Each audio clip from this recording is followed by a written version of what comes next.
church has made many bad judgments in its history.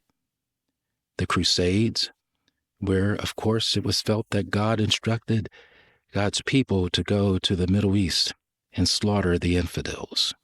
That was a bad judgment. A bad judgment about Galileo when he insisted through his God-given gifts of observation that the earth was not the center of the universe. And so he was castigated, and at one time he was consigned to hell. That was a bad judgment. For almost 1900 years, the church supported the view that by reason of just being who they were, it was okay to enslave human beings for profit. A bad judgment. Racism, a bad judgment. And for many of us to consider that women are not qualified for leadership just because of who they are. And we think that's a bad judgment.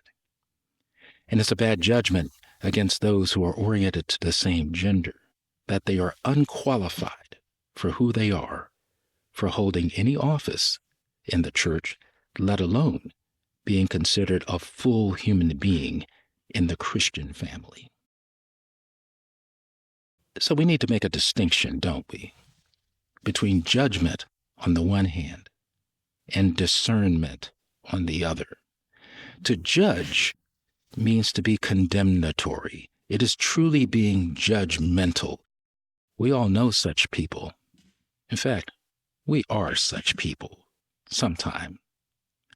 Judgmentalism is a social sin.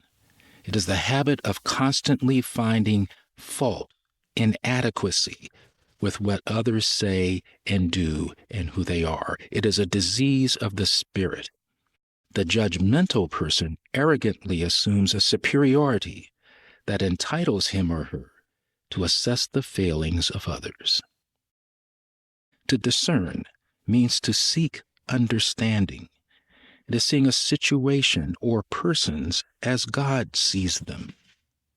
Judging flows from the well of pride. Discernment arises from the ground of humility, and it springs forth in love.